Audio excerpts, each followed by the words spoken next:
he was a very smart guy. Maybe he should go into finance. He did go into finance. He did end up setting up this sort of crypto fund, FTX. He became incredibly rich, worth billions and billions of pounds. I think $26 billion, I think he was worth. He'd been shifting money between accounts. The company collapsed with terrible branding for the Effective Altruism movement, because certainly one of the most high-profile supporters turned out to be crooked. He's now in jail. Dave, we first met about 5 years ago at Paradise Restaurant, just by Hampstead Heath Station.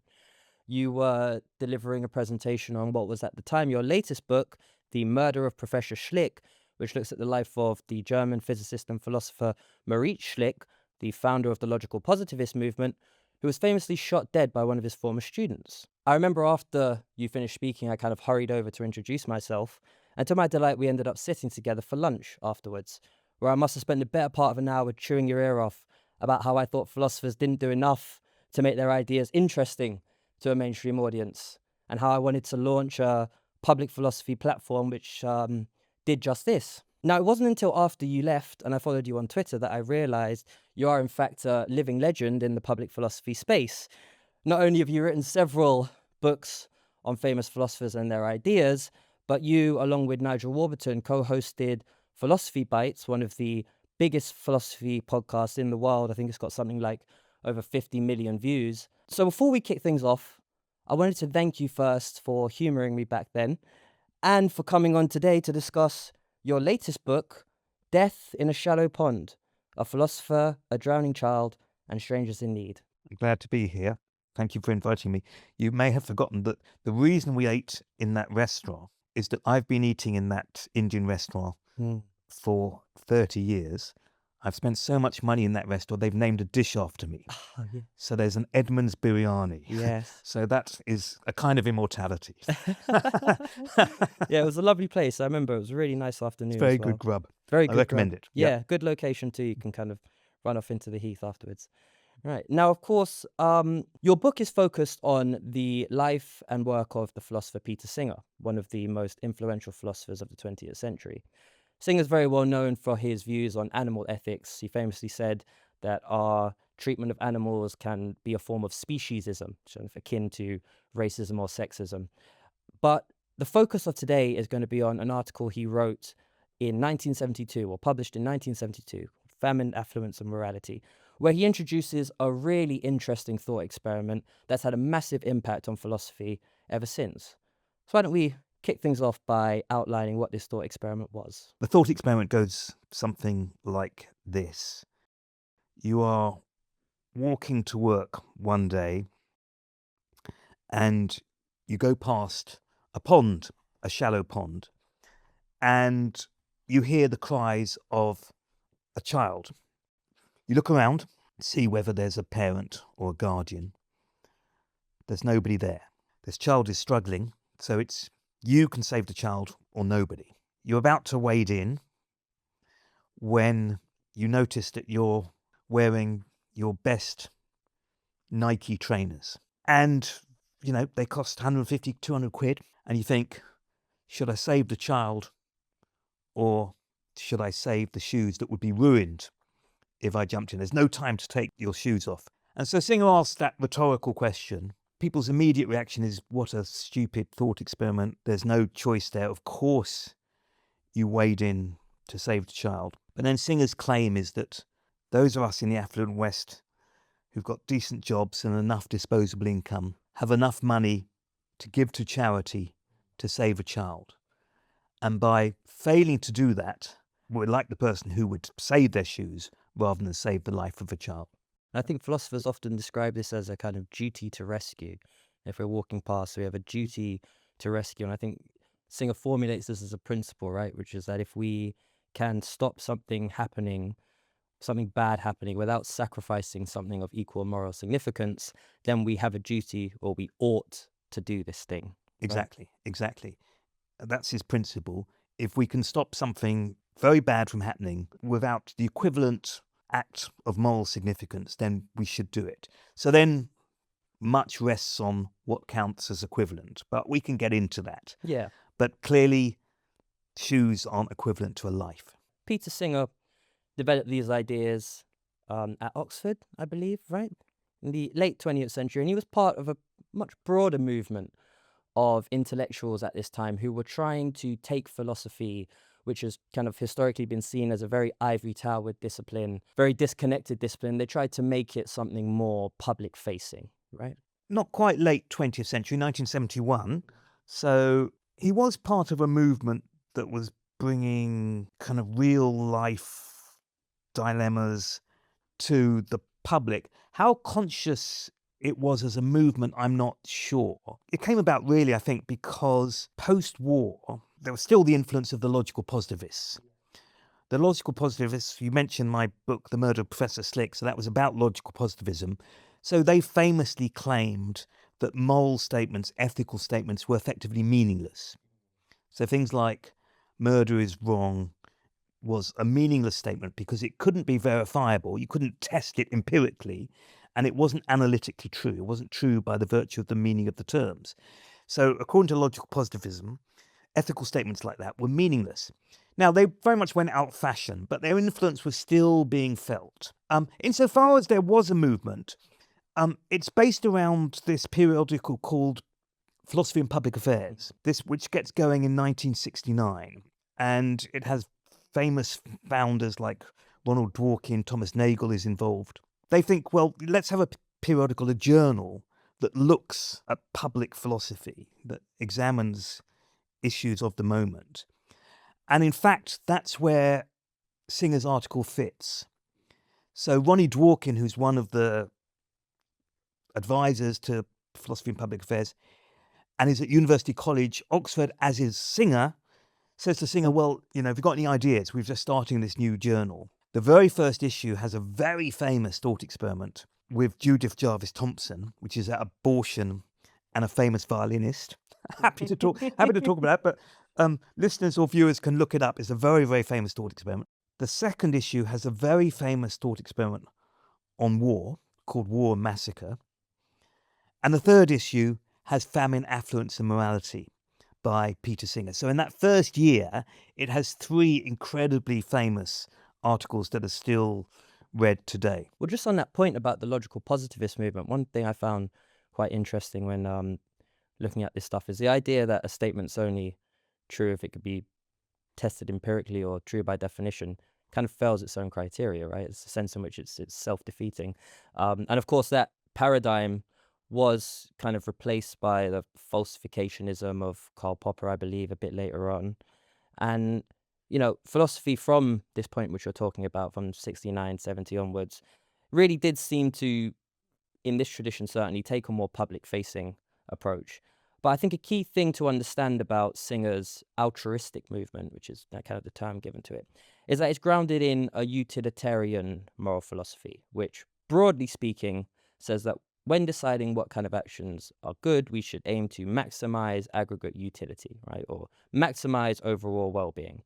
And a key word in this definition is maximize, right? So it's not just about doing good, it's about doing as much good as you can do. These ideas had a big influence, as we've been saying, particularly on a group of philosophers in Oxford in the early 2000s who started a movement known as effective altruism, right? There was a few individuals involved here, Toby Ord, Wilmer Gaskell, Ben Todd. Why don't you maybe say a bit about what this movement was and kind of how it started? It was called the Effective Altruism movement. It gets going in 2009. Famine, Affluence and Morality is published in 1972. It suffers the fate of all philosophy journals, which is that it's entirely ignored by the outside world until it's read by Toby Ord and Will MacAskill. Read separately, they meet each other and decide that they really need to act on Singer's argument. They call it the Effective Altruism movement because it has 2 components. One component is the altruism, which comes from Singer. But the other component is the effectiveness. They realise that as well as giving as much money as we can, what also matters is which causes we give it to, and that some causes are massively more effective than other causes. In fact, Toby Ord, who loves analysing stats and data, he realizes that some causes are 1,000 times more effective than other causes, and the best causes are 100 times more effective than an average cause. You can imagine that if you had £400,000 and you gave it to an ineffective charity that required £500,000 to save a life, you wouldn't quite save a life. There might be a charity that's 100 times more effective that could save a life for £5,000. So the person who gives £5,000 to that charity is doing more good than the person who gives £400,000 to the ineffective charity.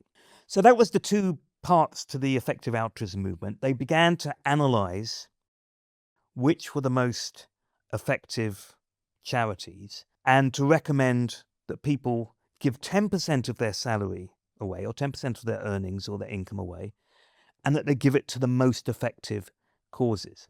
They recognized that as well as our money, we had another key resource, which was our time.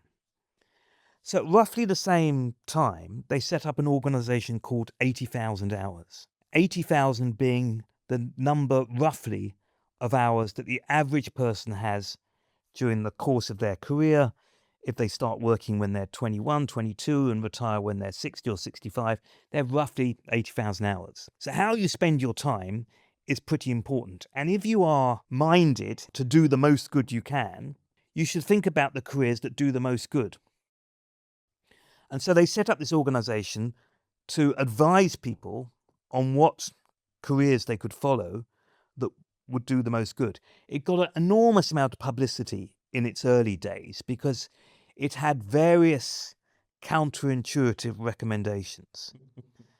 So one was that you might think to do the most good, you should go and work for Oxfam or your local charity bookshop selling secondhand books or secondhand t-shirts for a good cause. You might think, as most people do, that would be a good way to lead one's life. Will MacAskill, and he was joined by another guy called Ben Todd, who was one of the founders of this organization called 80,000 Hours. Maybe a better thing to do would be to go and work for a hedge fund. If you're really good at that stuff, if you're a really good mathematician or really good at finance, make an absolute fortune and give away a huge chunk of money to charity. Maybe that would be a more effective way of doing the most good. So it got a lot of publicity because it was such a kind of weird recommendation. It got them into a lot of trouble later. They got a sort of rocket boost of publicity from these counterintuitive recommendations.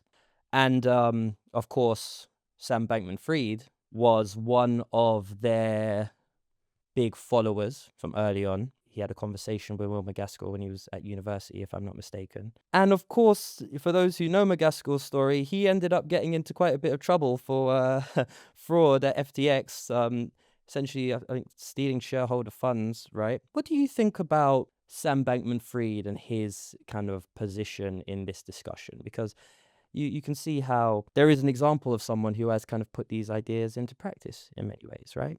That didn't turn out too well for him.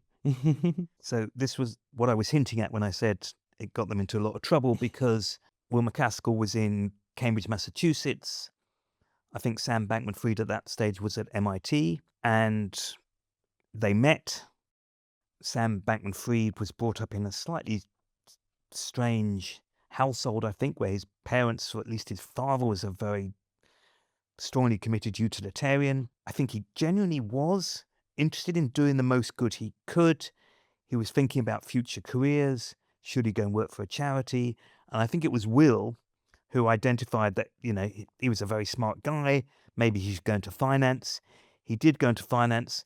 He did end up setting up this sort of crypto fund, FTX. He became incredibly rich very, very quickly, worth billions and billions of pounds. I think $26 billion, I think he was worth. And then it transpired that he'd been shifting money between accounts, and the company collapsed once this was revealed. I think I've heard subsequently that all the people who invested in FTX actually did get their money back. And I think it probably was, had he got away with it, it was a very profitable business. He did something very stupid. It's very difficult to look inside his head, whether he thought that the ends justified the means, right? Yeah. and that he was going to do a lot of good with this money. He was giving away quite a lot of this money to good causes, but the upshot was it was terrible branding for the effective altruism movement, because their richest, or their second richest, certainly one of the most high-profile donors or supporters, turned out to be crooked. He's now in jail. Next to P. Diddy, I believe he was sharing a cell with P. Diddy. He was. I don't know if he still is. He was sharing a cell with him, I think, in Brooklyn. I don't know if he still is. I'd love to be a fly on the wall of that cell. Yeah. They must have had extraordinary conversations. So I think it took the effective altruism movement a bit of time to recover from that reputational blow. I mean, I think it raised questions about whether utilitarianism should be and is the philosophy that propels the movement.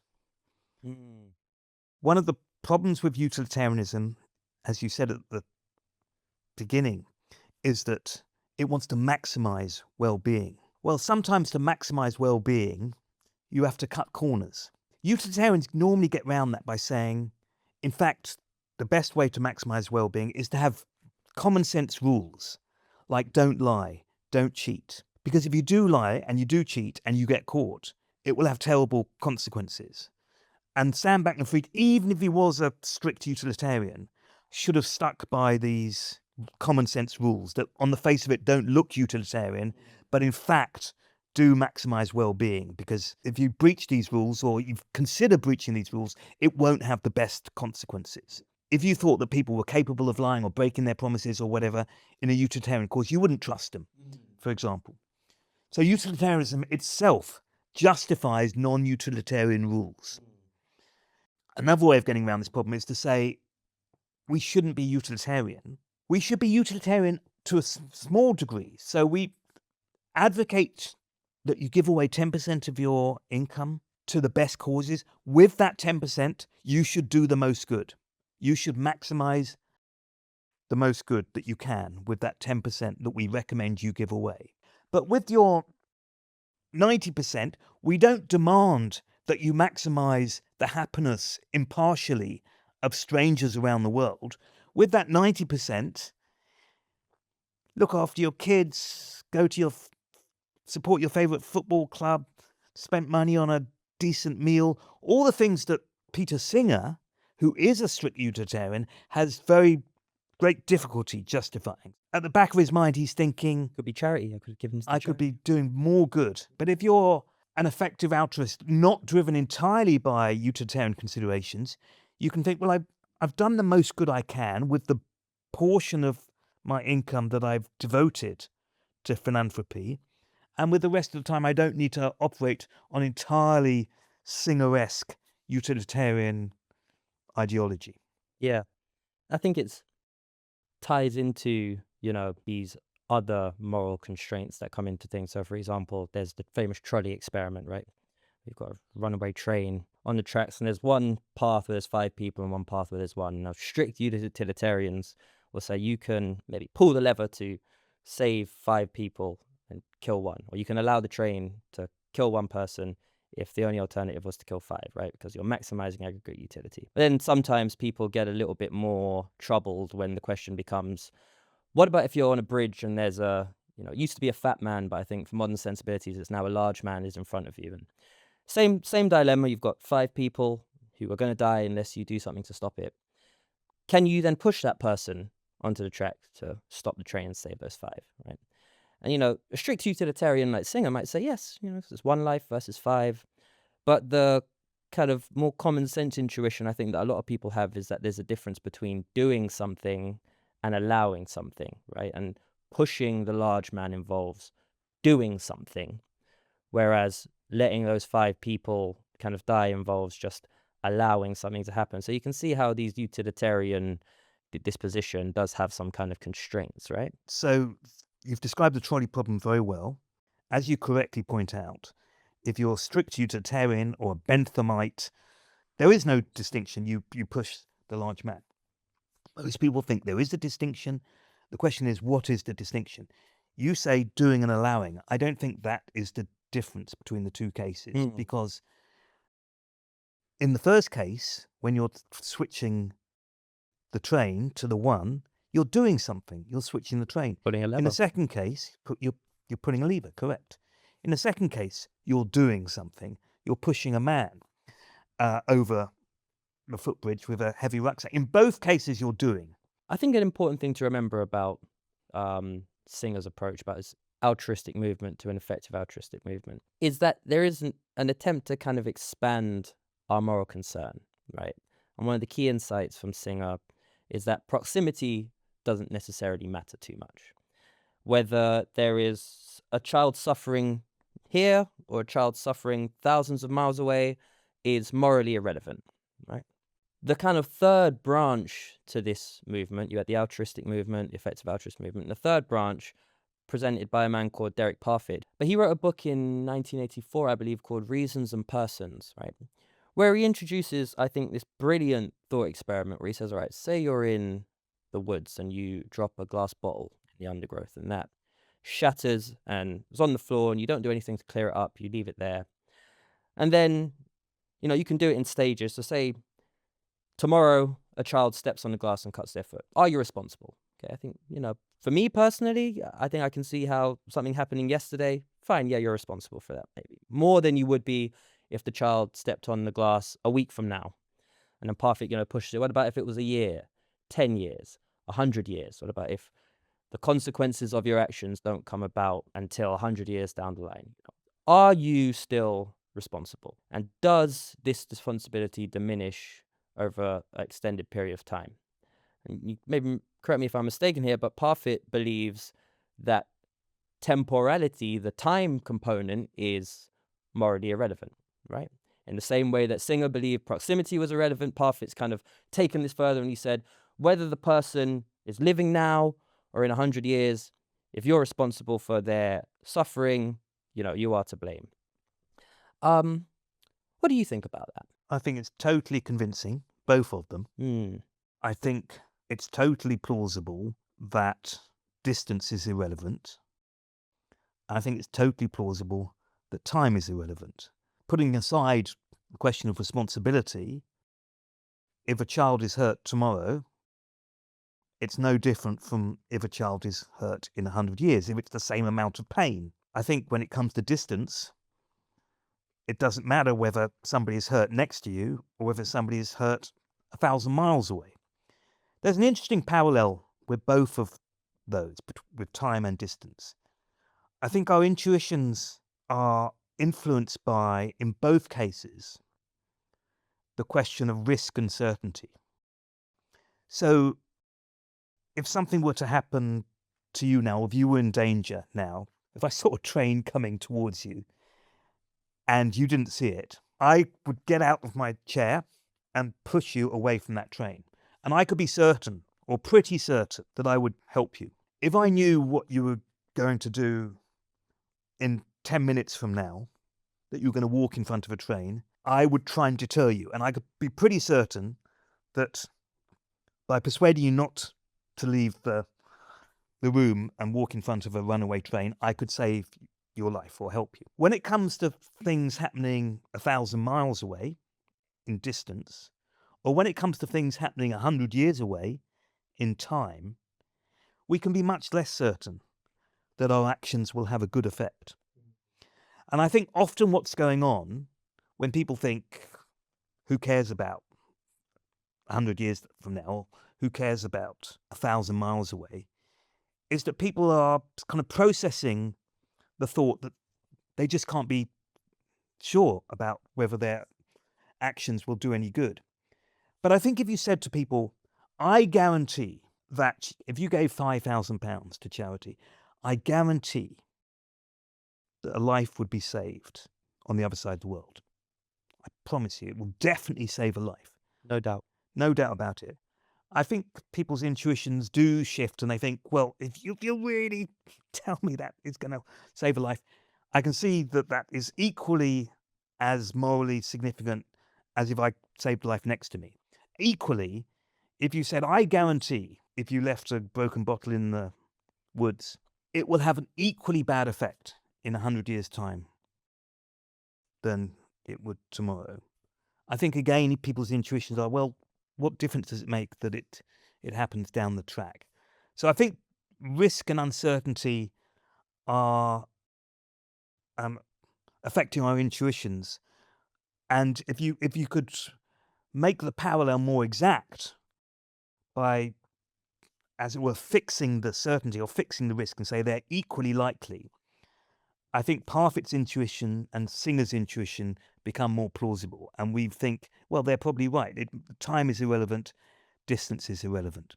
So would you consider yourself a defender of the altruistic, effective altruistic, and kind of long-term movements? I know they're slightly different, but it's one thing I found hard to kind of get from your book, 'cause I think maybe the style you write in is very much focused on the author. But don't have to give too detailed an opinion here, but just like a intuition. Are you leaning towards these ideas? I find it very plausible. Very plausible. Very plausible. Yeah. All right.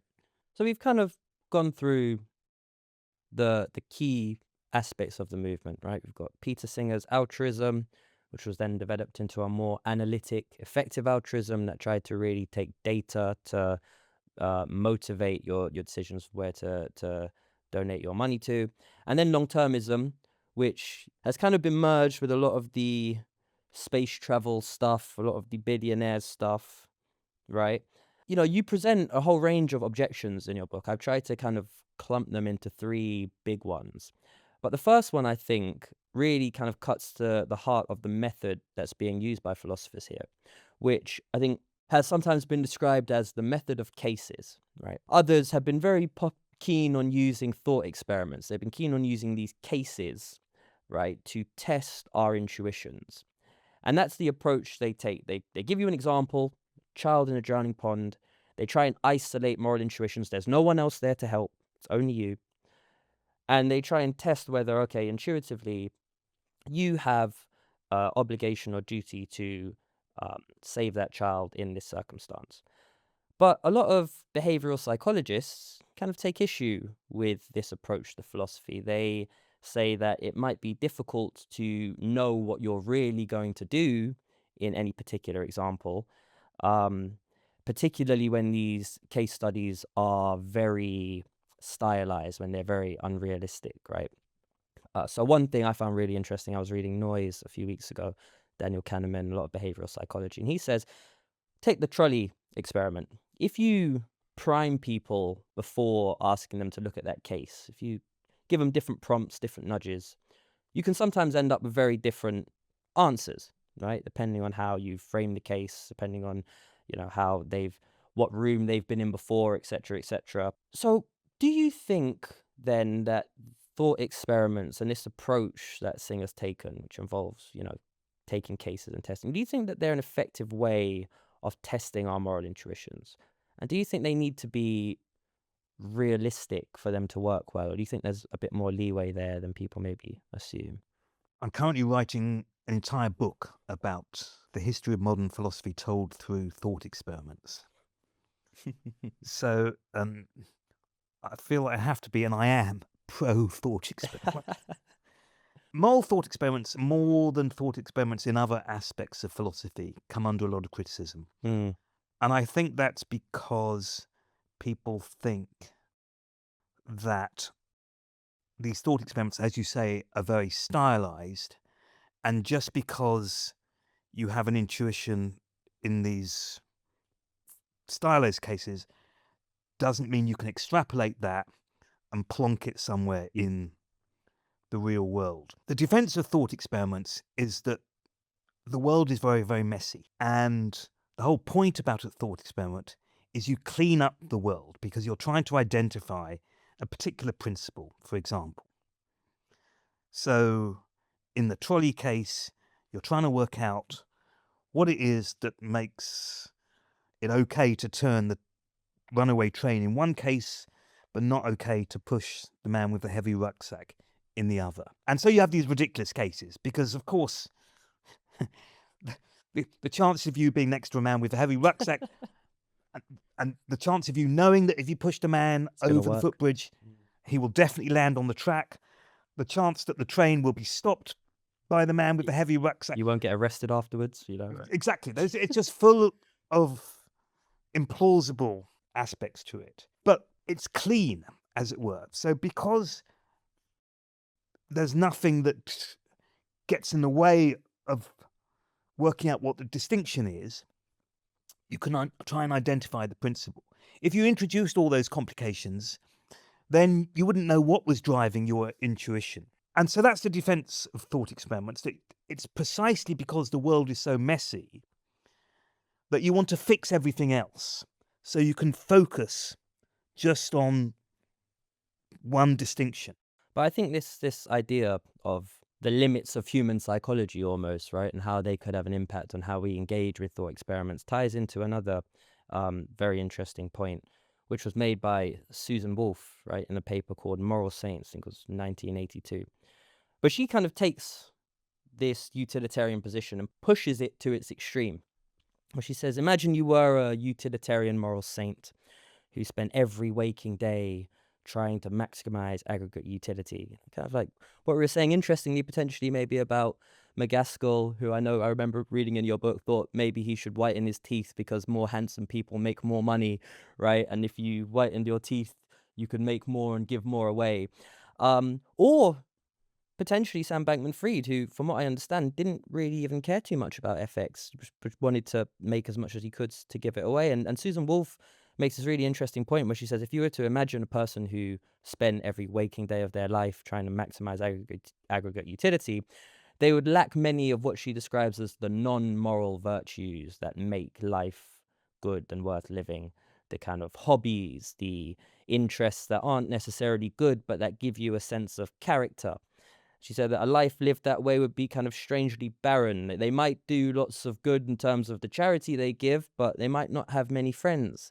They might not have many people who want to sit and kind of talk to them about stuff. And I think this kind of touches on this thing, and you mentioned this earlier about utilitarianism having room for what they call maybe a naive form, which is very do good all the time, and a more maybe sophisticated form, which says, if you look at the character traits people have, maybe it's not always best to maximize aggregate utility in your actions every day, but to give yourself the character traits that allow you to do it in the long run over your life. I know we touched on Sam Bankman-Fried earlier, but just bringing this back here, do you think that might have been something that he kind of did wrong in terms of his application of these ideas? So he might have been a crude, who knows? He may have been a crude utilitarianism.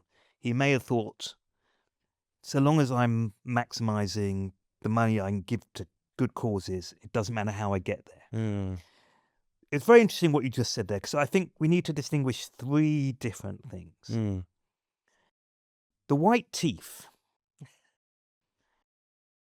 is what one might call motivated reasoning. This is the idea that you can justify to yourself anything in utilitarian terms. So famously and notoriously, the Effective Altruism movement in Oxford, they paid a lot of money for this wonderful sort of mansion in Oxfordshire where they were going to hold conferences and sort of team building exercises. And people said, well, you could be spending that money on charity. And they said, well, this will maximize the good we can do. And as you say, you can imagine you want to look after your teeth or you want to look good, and you justify it to yourself by saying, if I'm handsome, then I'll be able to be more persuasive or convincing or employable. People will give me more. That's motivated reasoning. And that's a kind of dishonesty. I mean, not necessarily a conscious dishonesty, but it's a dishonesty, right? You're saying it's not really true. You're justifying it to yourself, but it can't be the case, okay? But it's a way of explaining away everything. So that's the first part. The second thing is about utilitarianism. It may be the case that we are psychologically not capable of being pure utilitarians because it's just too hard. And if we try to be pure utilitarians and live like a saint, it will go disastrously wrong. We'll end up as alcoholics, or we'll give up altogether because it's just, we can't do it. Too demanding. Humans are not built like that. Okay, that's the second thing that you hinted at, which is a different argument again. Now, the third argument, and I think it's important that we keep these separate, is Susan Wolf. She's not really saying you can't be a utilitarian. She's saying you shouldn't be a utilitarian, right? She's saying to live like that, even if you could live like that, it's not desirable because you're missing out on lots of things that make a life worth living. So I think those three arguments are separate. But, it connects, I think, to maybe this kind of final big critique of utilitarianism, which you mentioned. And that's that often certain charities, I know they focus a lot on suffering in the global south and other forms, but certain charities like religious charities, education charities, might not really pass the benchmark in this case for effective. And I wanted to discuss a more kind of interesting case, which I think a lot of us experience on a day-to-day, which is, we walk past homeless people in London very frequently. And there's a big discussion, just an everyday discussion, about whether you should give money to homeless people, because a lot of people assume that money might be used for alcohol, drugs, or other things that harm that individual, and that by giving them money, you're kind of furthering that harm. And even if you took all of that out of it and said that, they were still using it to buy food, McGaskill and other effective altruists might say, right, but, that money could still be used more effectively addressing homelessness in a third world country, for etc. But, I've always thought that there's a sense in which people who are homeless really feel like society's ostracized them. They feel like they can't stand as equal citizens to others. They feel like there's a sense of shame that comes with being homeless, and that by giving them money, even though you're not certain where it's going to go, you are perhaps symbolically recognizing their suffering and trying to show them or demonstrate that it's not something that's been forgotten about. And that kind of touching on this whole, very human level. What do you think about this case about homeless people, and more broadly about what effective altruists exclude, right? Because they are asking us to maybe ignore that impulse. And even though I can see why there is a cultivated sense of sympathy there, I think there is also maybe kind of willful ignorance or willful ignoring of those who maybe we can help more close to us. I think if you were giving money to the homeless person and the money was making that homeless person worse off, your first case, then that would be a very good reason not to give money to the homeless person. Yeah. Let's assume that giving money to the homeless person makes that homeless person better off. They get hostile. I mean, it might be the case that rather than giving money to the homeless person, you'll be better off giving money to shelter, or there may be a more effective way to help that person. Your more general point is that the effective altruists think that with the money they donate, they should take this bird's eye view. And if they think this money would do more good elsewhere, then they should bypass the local worthy cause for a cause that would do more good somewhere else. That is definitely their position. The utilitarians and the effective altruists, again, we should distinguish them, although lots of effective altruists are utilitarian.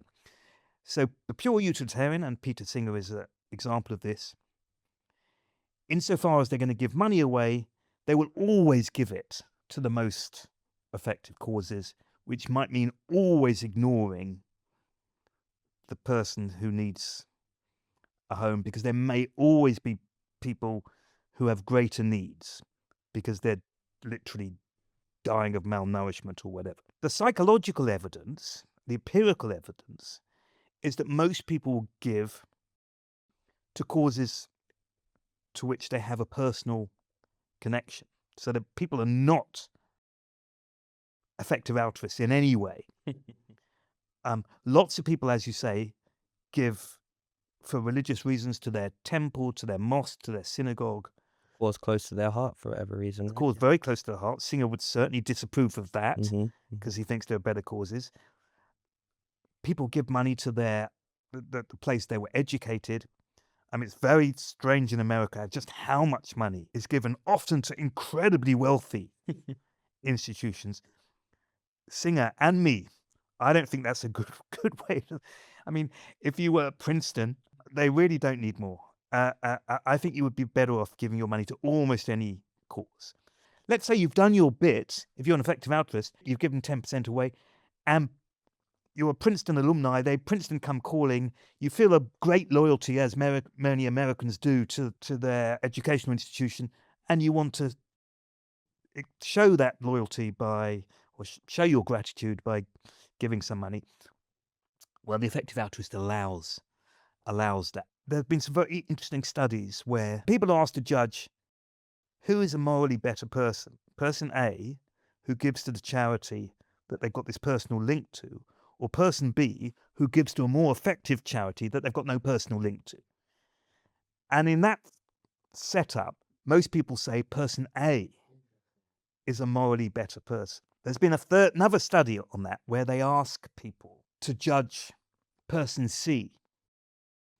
Person C gives some of their money impartially and some of their money to causes to which they've got a personal link, and a hybrid model.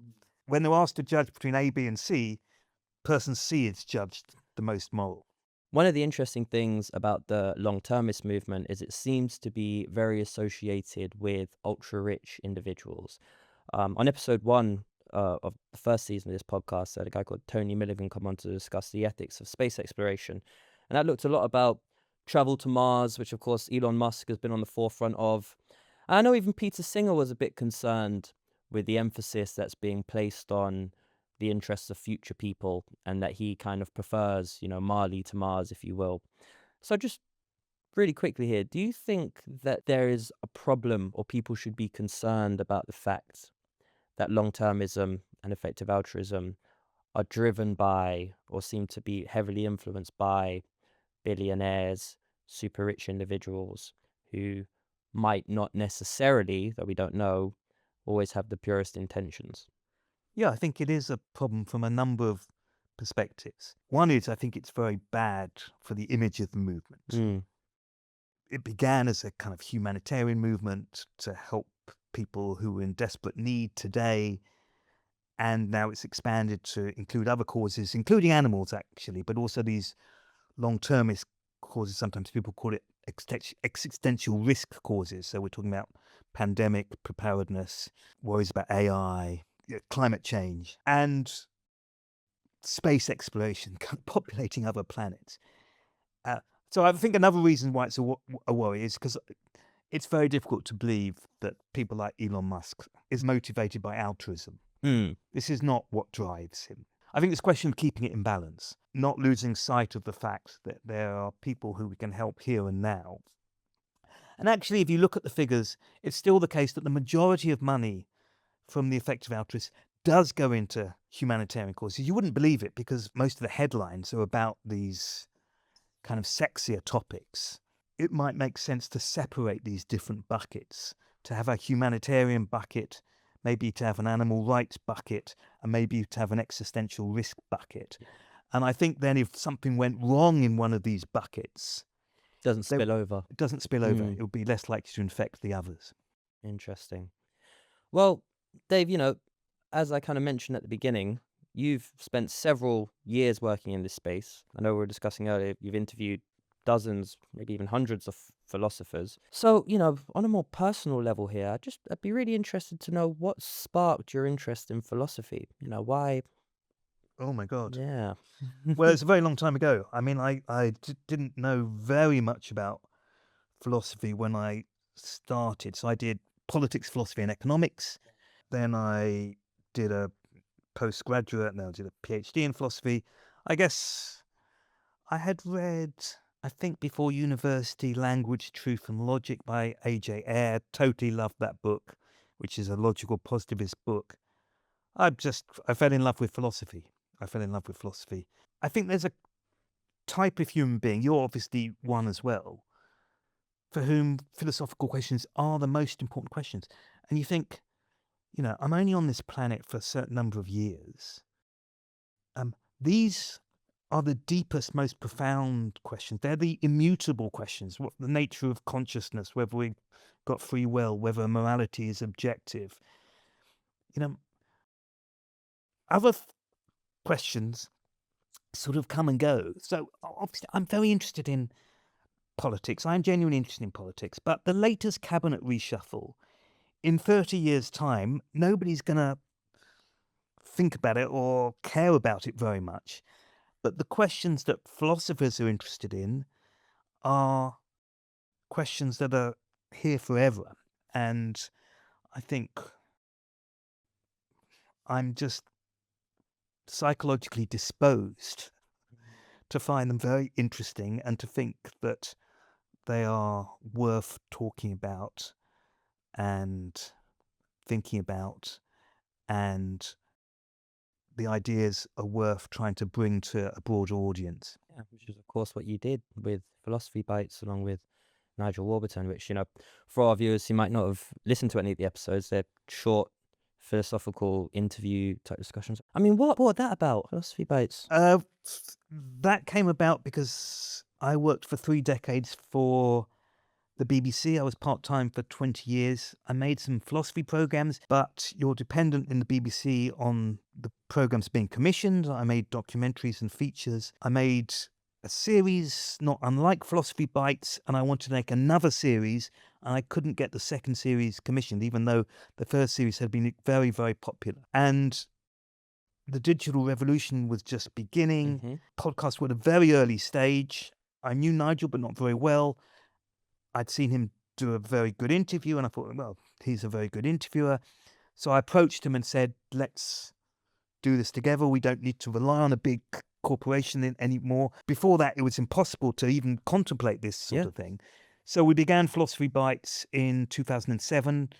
We were way ahead of everybody else by years and years. So we had first leader advantage, definitely. So yeah, we've got a big following now. We've interviewed hundreds and hundreds of philosophers. They're quite heavily edited, unlike most philosophy podcasts, most podcasts these days. So they're quite sort of time consuming, but it's been a great privilege. I've met some of the best philosophers in the world. I regard it as a free education for me, as well as a free education for everybody else. So yeah, we've been going nearly 20 years now. Look, Dave, I always like to wrap things up by asking, who's your favorite philosopher and why? Wow. So I think I gave away my answer in a previous answer. So my all-time philosophical hero is Wittgenstein.